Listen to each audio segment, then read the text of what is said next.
Wait till you see what I've gone and got for the van, guys. This is my wildest upgrade for my micro camper yet.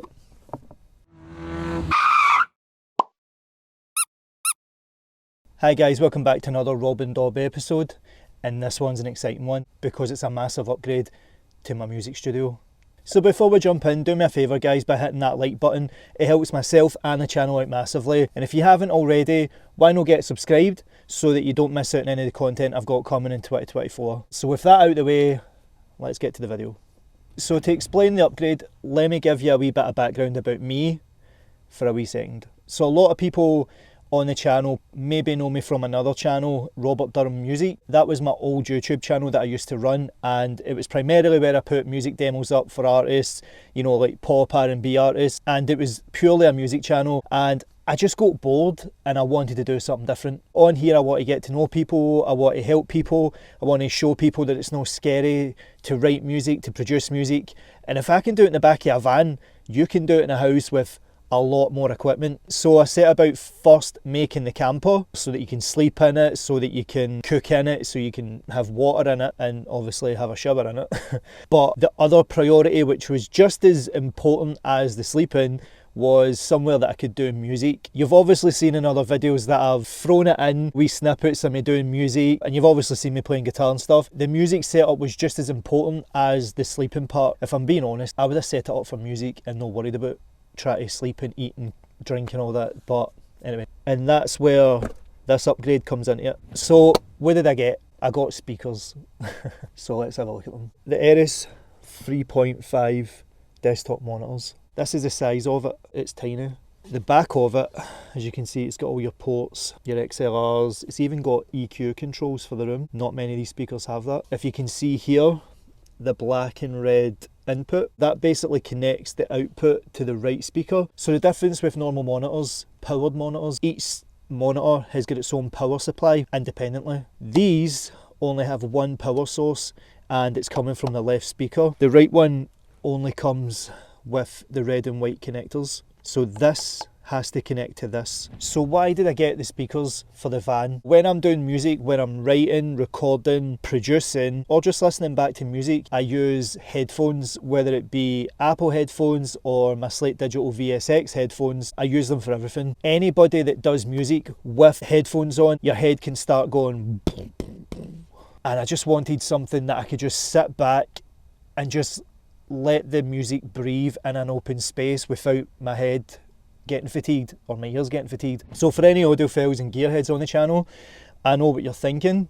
3.5-inch speaker cones, I know. When you're in the market to buy studio monitors, the only main thing that you need to concern yourself with is the size of your room and obviously treatment.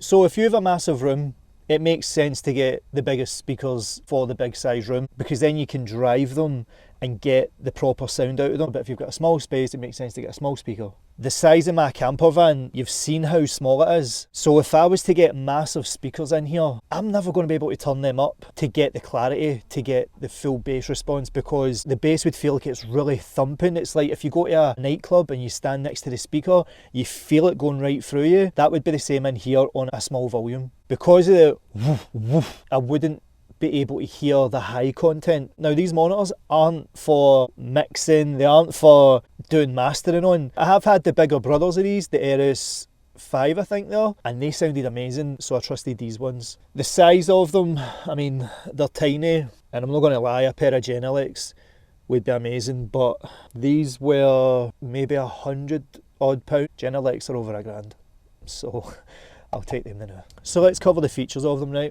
They are really light. I don't know how much they weigh, but I'll put it here just if anybody's looking to know. They came with these wee stickers. You don't want to put them on a flat surface because the vibrations will go through the desk and the resonance adds to the sound. On the front, on-off switch, you can plug your headphones in.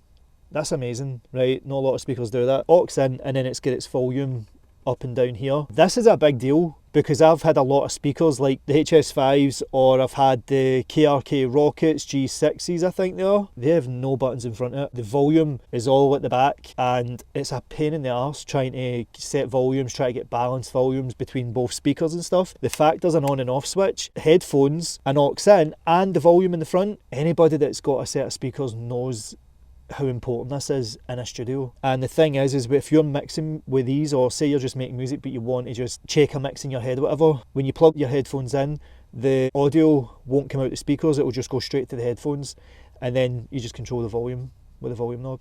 Pretty cool. On the back, this big hole is where your bass comes out, so that's your bass port. On the back is your EQ controls, your balanced XLRs, your unbalanced RCAs, the ports to plug in the other monitor, and there's a standby switch, and I don't know what that's for, and I've checked the manual, it doesn't tell you what it's for.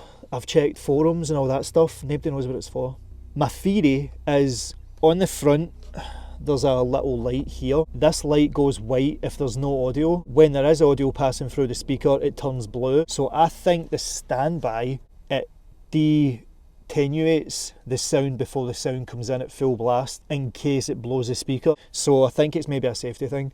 And then you've just got your power supply down here. I'm not going to show you my setup with them all set up and stuff because I've got a video coming showing my full music setup. I've actually got stands coming, they're getting delivered soon, so when they get delivered I'll do the video, so get subscribed if you haven't for that. So what I want to do is I'm going to give you a wee demonstration of the sound. This might be a wee bit difficult, so you might be better putting headphones in to try and hear the bass as best as you can. Let me tell you, I've only got it up a wee bit and you can kind of feel it going through your arse, the bass.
So I wanted to show where the speakers would roughly be placed, but again, this is all coming in a full video. So the speaker, left one fits there, quite the thing, no bother.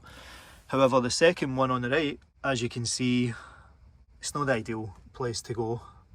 So if you can see here, I've got my microphone mount that I put into this, and this is just gripping onto the worktop from underneath. So this is going to get swapped out for the same kind of mechanism, but it's going to raise the speaker up. And if you look here, it'll roughly sit about there. So it's away from the sink and it's raised up. When I'm using it, I'll put a cover over the sink just to deaden the sink because the reflections will just muddy the sound. Again, this is just to show rough placement of where they're going to go. And as you can see, they barely take up any space at all. And so the speakers basically slot in there.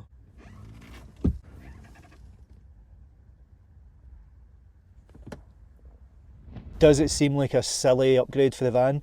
No, really. I wanted small speakers, light speakers, but decent speakers. Do they sound as good as obviously your Yamaha HS5s and your KRK? Nah, they're not. But they're not for that. And I'm not even using the balanced XLR inputs. I'm using the balanced 1/4 inch input for the aux in. I'm not even getting the best clarity or the best quality because I'm not using the XLRs, but it's always nice to have a set of speakers when doing music or mixing, just so you can hear the reverb, the delays, all that stuff. So that's why I got the speakers, just so that I can make music, chill, and also use them for watching a film or gaming. The other reason why I got these, if you saw in my previous episode, I doubled my power. As soon as I got that, for the speakers that I was looking at, the wattage was roughly around about 50 watts per speaker, so 100 watts. I would have 4 or 5 hours work time. The speakers started getting smaller and I thought I'm going to need to go for a desktop speaker, but desktop speakers sound like shit. The sound kind of sounds like a telephone effect, like this,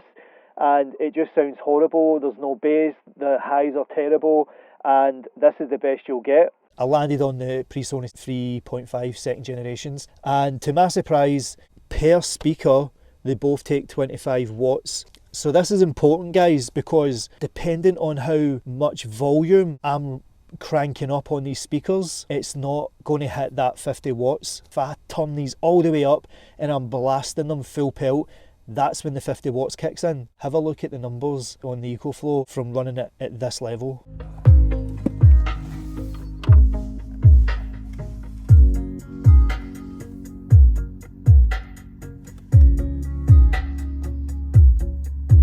So as you can see, at this volume, I'm only going at 8 watts, and it's saying I've got 7.5 hours, or roughly 7 hours left on the EcoFlow.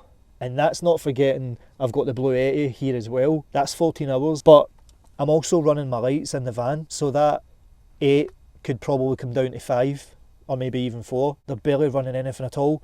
So you can imagine having a setup with those speakers, with the sound. You can go anywhere and just work all day, and you know you're covered for getting some work done. I couldn't be happier.